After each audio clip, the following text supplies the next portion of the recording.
Раз. Начинаем новый стрим. И начинаем, как всегда, с напоминаний.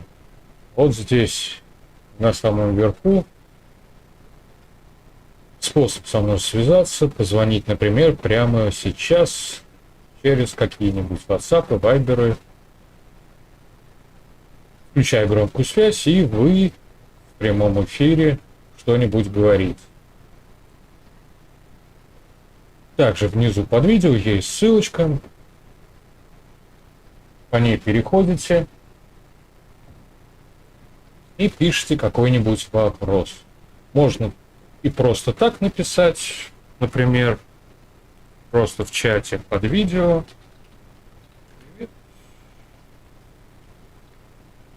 YouTube.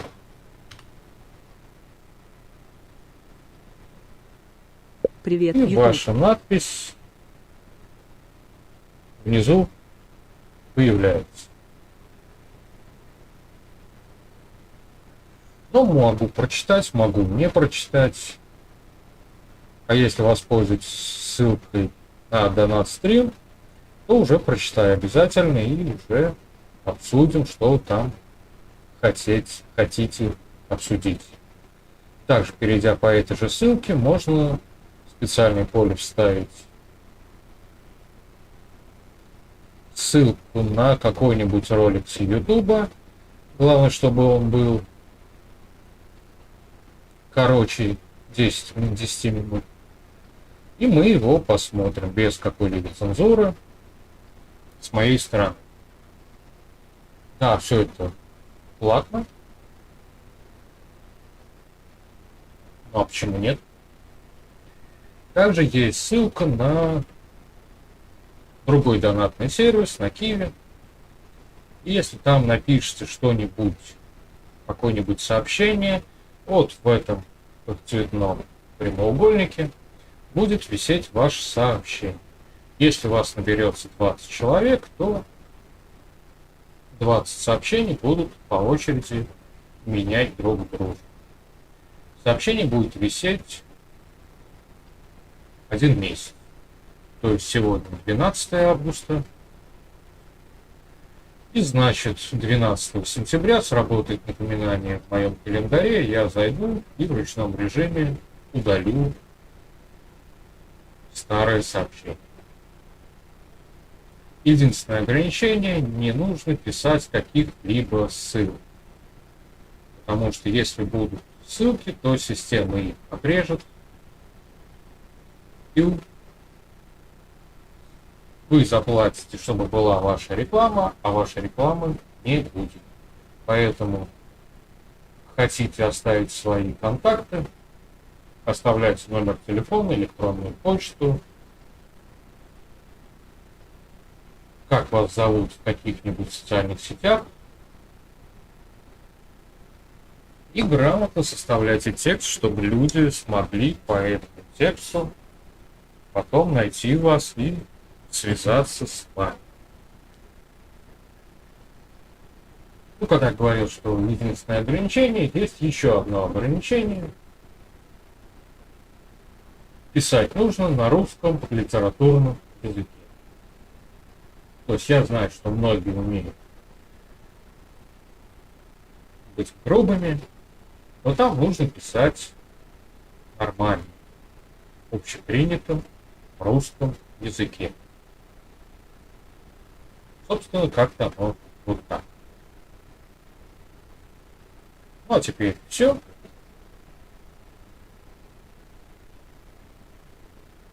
Переходим к вопросам, которые вы уже успели задавать.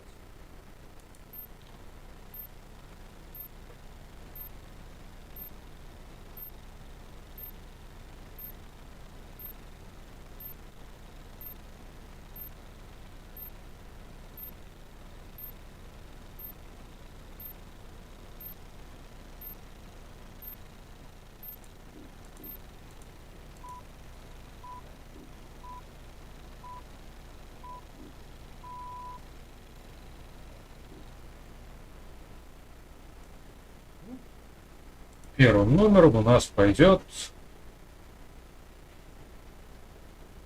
сообщение о том, что в России закрылся каждый 10-й торрент-сайт, который раздает торрент. Ну, я, если честно, не в курсе. Lost Film. Раньше был по один Lost Film, сейчас 5 Lost Film. Ну, в том смысле, что сделали себе зеркала. И ни один из них не собирается закрываться. Как работают люди, так и работают. Да, сайт torrents.ru сейчас с другим доменом, Fortracker, по-моему, что-то вроде того, тоже работает. Кто-то хотел сделать какой-нибудь новый трекер, раздавать какие-нибудь фильмы, пиратский софт или еще что-нибудь, но не осилил. И вот они раз, наверное, поэтому и закрылись.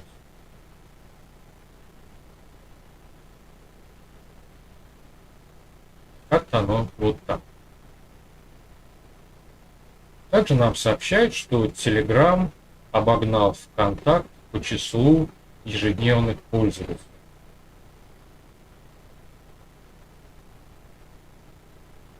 Забыли уточнить, считалось вообще Telegram с ВКонтакт или только русский Telegram с ВКонтакт? У меня есть много знакомых, которые пользуются Телеграмом как обычным мессенджером. О том, что есть какие-то каналы, группы и прочее тому подобное, они знают. Но им это не интересно. Такая замена WhatsApp, Viber. Как-то оно вот так. А то, что там есть куча каналов со 100 тысяч подписчиками, с миллионами подписчиками. Не знаю. Зайдите в любой такой канал и посмотрите на включены ли там реакции, есть ли там комментарии, количество просмотров. и сравните это число с подписчиками. Как показывает практика, у канала, где 100 тысяч подписчиков, набирается 100-200 просмотров. А происходит это именно потому, что человек, который занимается рекламным продвижением этого канала, немножко не вступляет в то, что все же видят, что этот канал, на этот канал подписаны одни боты. Именно по этой причине не включают чаще всего комментарии. Просто представьте, какие траты финансовые. То есть сначала ты покупаешь 100 тысяч подписчиков. То есть это, как правило, это просто бот. Потом ты оформляешь подписку на просмотр своих постов, которые там пишешь. Это тоже деньги. И тоже, если 100 тысяч подписчиков, то нужно для нормальной видимости хотя бы 80 тысяч просмотров на один пост набирать. Минимум. А если включить комментарии и реакции, то это придется еще и за комментарии платить. Причем за комментарии не которые будут ставить какие-нибудь иранцы, дубайцы, гавайцы. А если у вас канал на русском языке, то нужны какие-то осмысленные комментарии на русском языке. И это уже выливается в сумму, которая превышает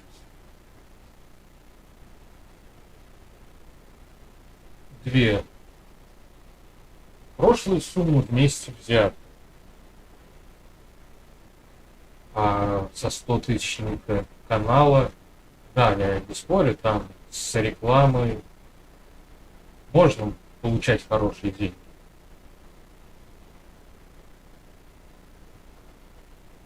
Но как основная масса идет не за размещение рекламного поста, а, грубо говоря, вы продаете на своем канале финки ЛГБТ. И вам идет не за размещение рекламного поста у себя, а оплата, например, 5% с каждой покупки. Пример. Иногда, если там много будет покупателей, то процент могут увеличить. А могут увеличить.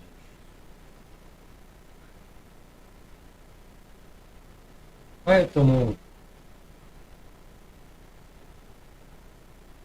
то, что Telegram где-то что-то, кого-то обогнал, не знаю. ВКонтакте все писали 10 лет назад и будут писать также все и 20 лет вперед. А телегу, появится какой-нибудь новый Дуров и сделает какую-нибудь новую телегу. И все побегут туда. А про эту, WhatsApp пользуются. Хотя, на мой взгляд, вполне себе нормальная болталка. Вайбером пользуются. Хотя Вайберу хуже него болталок нет. Если только какую-нибудь устаревшую Аську.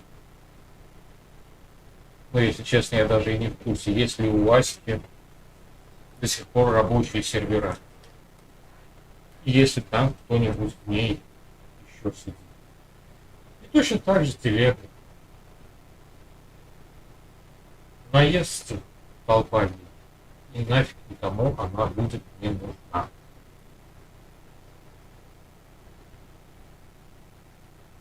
Чем ближе выборы, тем плодовитее становятся некоторые депутаты. Как, например, предложили блогерство в России признать экономической деятельностью. То есть присвоить ему номер. Захотел стать блогером. И можешь забыть самозанятым, можешь отчитываться о налогах. Только с той лишь разницей, что в определенных полях, в определенных инстанциях будешь писать «Занимаюсь СВ блогерством» номер 332856. Например.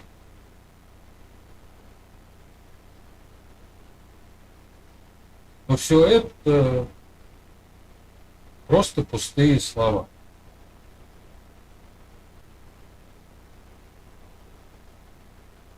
Вот, допустим, я не буду далеко ходить на своем примере.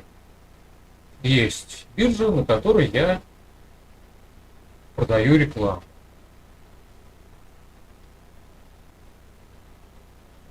Ну, в самом начале ролика видели какую-нибудь ерунду, например, вроде вот это.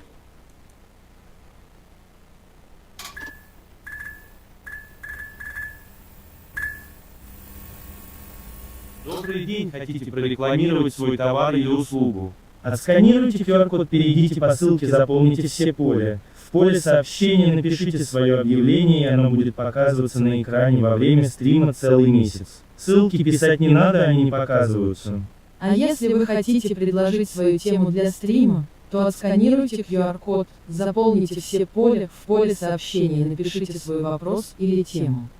Если сделаете во время стрима, то тогда вопрос будет озвучен сразу, а если нет, то он прозвучит в следующем стриме. Также вы можете показать всем зрителям свой ролик с YouTube, просто вставьте ссылку в нужное поле. Или просто подпишитесь на меня на Бусти. Это стоит от 50 рублей.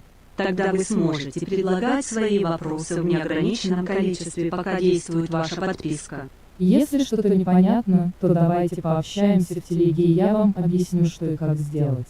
Просто отсканируйте QR-код и перейдите по ссылке. В такой вставке должна быть обязательно маркировка, что это реклама. Она есть. После показа мне переводятся деньги, накапливается определенная сумма. Кьюго взаменный лайк. Какой заменный лайк?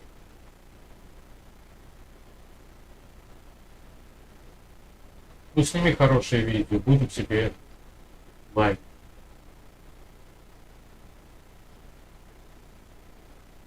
И когда определенная сумма накапливается, она переводится в мою карту, то есть в виде уже денег.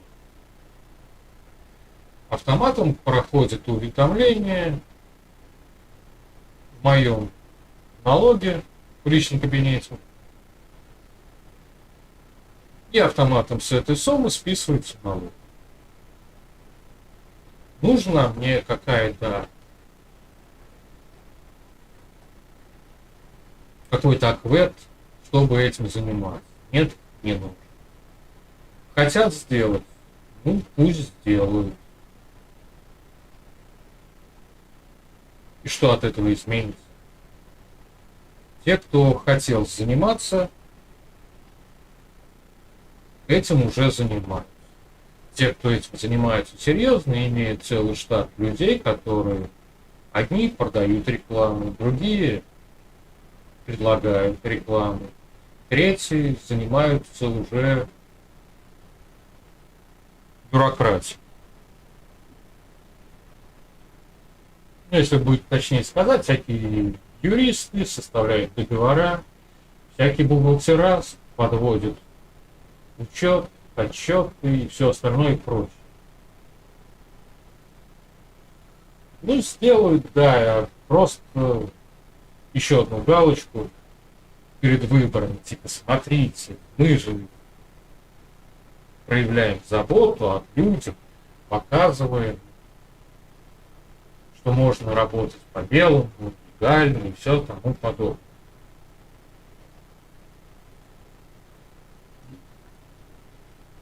А как выходит на практике? Просто-напросто какой-нибудь человек, занимающий определенную должность, просто-напросто напоминает: смотрите, скоро будут выборы, на этих выборах меня нужно еще разок выбрать, чтобы я еще, сколько там, 4-5 годиков, сидел на зарплате полляма в месяц и прорабатывал всякие умные, интересные законы, чтобы жить было лучше, жить было веселее. Но, как показывает практика, польза от таких персонажей не очень много, мягко выражаясь. Ну, откуда она возьмется, если человек, да, от какой-нибудь далекой области выбрался депутатом и в следующий раз в эту область приехал напомнить о себе перед выборами. А все остальное время его нету. Арчипольд поддержал на 150 рублей.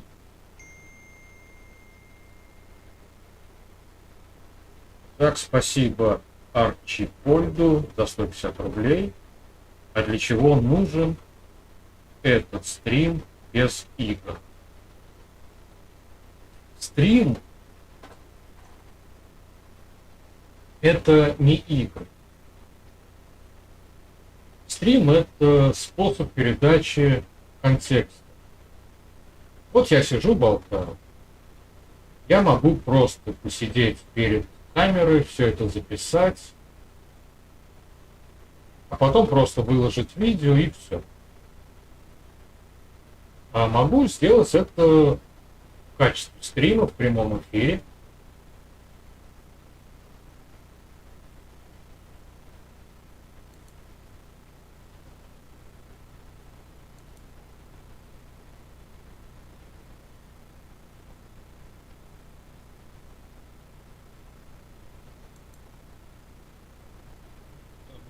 Тут надо.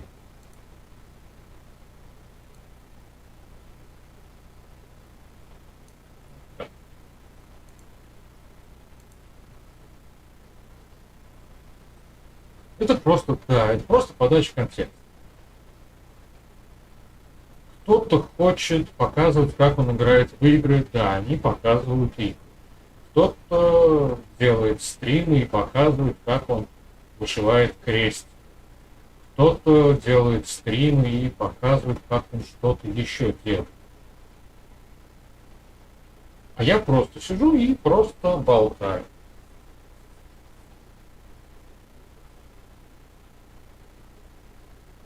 И кофе. Как-то оно вот так. А Яндекс — это российская компания, поступил вопрос. Вообще Яндекс немножко национализирован. И я так понимаю, что этот вопрос возник из-за того, что один из создателей Яндекса, оказывается, выяснилось, что он находится где-то в Тама, и он просто не мог рассказывать, как он не одобряет СВО. А теперь, да, теперь он будет. Ого, какой. И никого не боится, потому что он теперь будет жить там, как, впрочем, и живет долгое-долгое время. А Яндекс распродаст некоторые активы, которые этому самому персонажу достанутся, и останется российской компанией. И еще одно небольшое пожелание. Будем надеяться, что Дзен уйдет от того персонажа, и они смогут сделать нормальную, популярную, патриотичную площадку. А то некоторое время было интересно на Дзене что-то писать. Ну, где-нибудь так, примерно, недельки 2-3 ты попишешь, и тебе начинают капать денежки. Ну, там определенный уровень подписчиков находится, еще там что-то, не помню. И вот у меня вот эта сумма на вывод накапливалась, ну, примерно чуть-чуть. Там по 25 рублей в день. Потом по 50, по 100. Но как только больше сотни в день переходило, сразу начали налетать какие-нибудь... Ну, я называю это явление ботизмом. Ну, это как ботулизм, только в интернете. Набегает куча ботов и рассказывает мне, что я не прав, потому что я говорю так, так, так, а на самом деле нужно так, так и вот это. Ну, хорошо. Но после этого они же не могут просто написать комментарий, этого мало, надо написать жалобу на канал. И у меня таким образом заблокировали примерно, я уж сейчас не помню, 5 или 6 каналов. И самое интересное, был один канал,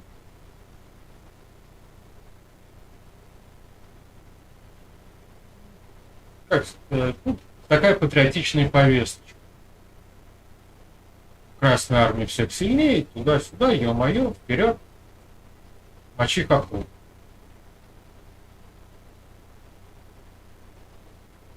Канал заблокировали, удалили за призывы к насилию. То есть мочи коплов — это призыв к насилию. А вот, например, то, что жалобу написал человек, который под последними там 50, наверное, постами орал то, что нужно мочить русню. Не, ну, у человека есть своя точка зрения, и он имеет право ее высказать. Ну, и с тех пор на Дзен я даже случайно не захожу. К счастью, в Яндекс.Браузере появилась настройка отключать эту приблуду. И самое интересное, что как только эта настройка появилась, и посещение Дзен-каналов просело. То есть не так ты и смотришь. Как-то. Ну, в любом случае, Яндекс, да, пока это российская компания. Что с ним будет потом, поживем увидим. Прям буквально за несколько минут до начала стрима пришло сообщение о том, что Windows не будет продлевать лицензии российским пользователям с какого-то там сентября месяца. То есть вот сейчас август заканчивается, и все. Лицензию больше продлить на Windows не сможет.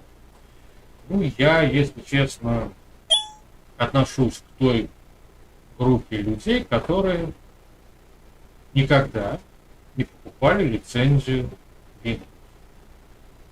Зачем платить за что-то деньги, если это что-то можно взять бесплатно? Я не про торренты, хотя на торрентах много хороших версий Windows с нужными настройками, с офисами, без огромного числа вирусов, как пугают. Да, у меня Windows, который вот сейчас стоит на компьютере, она официально по лицензии. Потому что есть способ получить этот номер официально, не платя денег. Вот здесь в столе лежит флешка. Две. На одной Windows 10, на другой Windows 11. Нужно будет переставить Windows, вставлю флешку, устанавливаю Windows, и будет все, опять же, и бесплатно, и в рабочем состоянии. Собственно, как-то оно вот так. Поэтому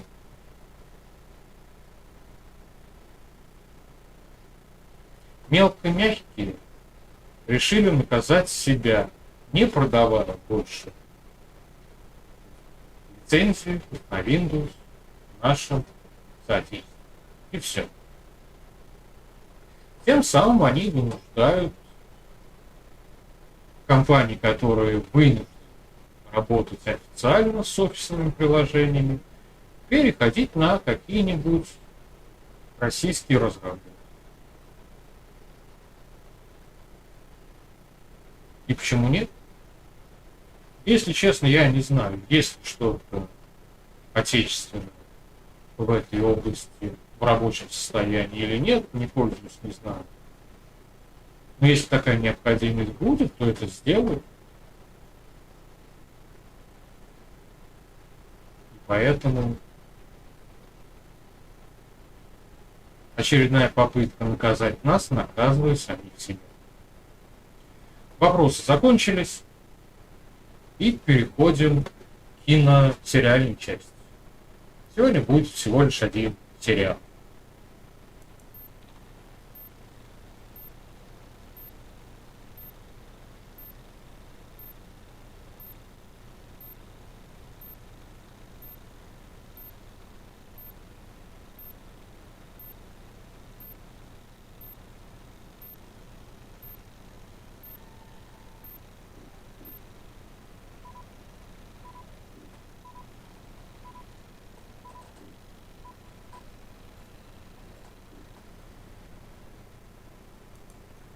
Сразу хочу напомнить, что я не являюсь кинокритиком. И в киносериальной части я просто рассказываю про какие-нибудь сериалы, фильмы, которые мне либо понравились, либо не понравились. И все. Ни больше, ни меньше. Я не кинокритик, ни еще какой-нибудь там этот турбопереводчик, которого по всем каналам показывают, но который не занимается переводом фильма и известен не только своими переводами, а в первую очередь своим альтернативной озвучкой, над которой в свое время все смеялись. Ну, не будем о людях плохо. И операция Немо. Свежий сериал отечественного разлива. Трейлер.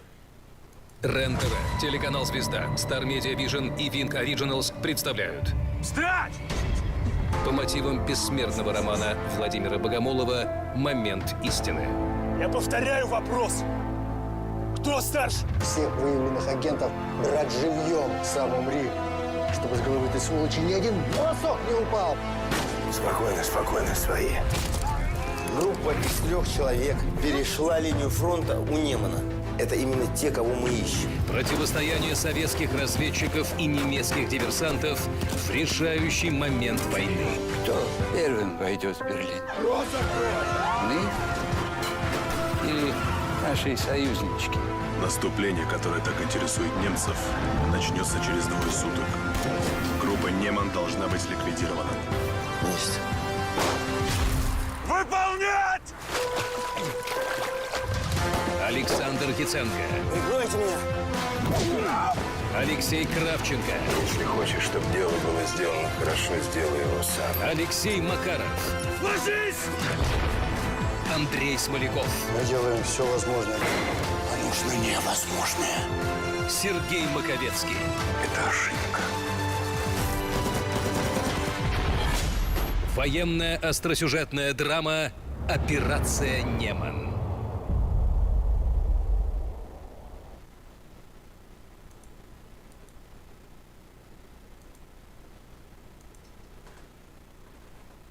Коротко по сюжету. На территорию, освобожденную от немецких фашистских захватчиков, проникает небольшая группа немецких диверсантов. И нашей советской контрразведке нужно их поймать и не допустить, чтобы они сообщили, где будет нанесен основной удар. Счет идет буквально на 3-4 дня. Ну и по большому счету борьба 3 чекистов, контрразведчиков военных и 3 немецких русскоязычных диверсантов. Туда-сюда. Хорошие актеры, хорошо играют. Вот лично мне сериал понравился.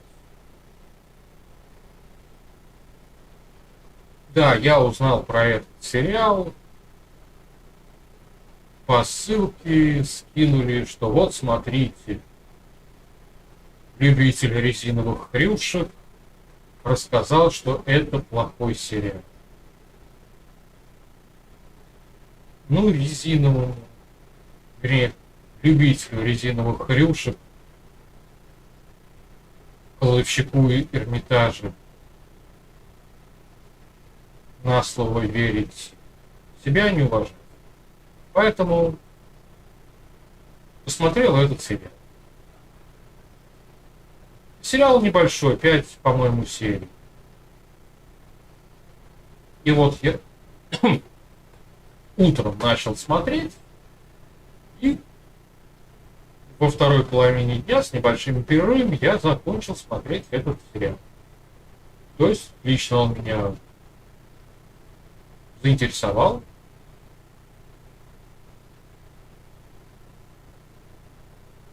Да, и он мне понравился. Там, ну, я не знаю, я не слушаю бред любителя хрюшек, потому что, ну, чё его слушать? Во всем виноват капитализм. Поэтому давайте скиньте мне быстренько денежки, или вот посмотрите вот эту рекламу, и я уеду на Бали. Очаровательный Бали. Обычный бред. Если бы он общался с какими-то нормальными людьми, можно было бы посмотреть. Но он и общается с такими же дегенератами, которые грабили, наркоманили, а потом вдруг в тюремной библиотеке прочитали «Капитал Маркса». Это что такое нужно сделать в тюрьме, чтобы тебя заставили читать «Капитал Маркса»?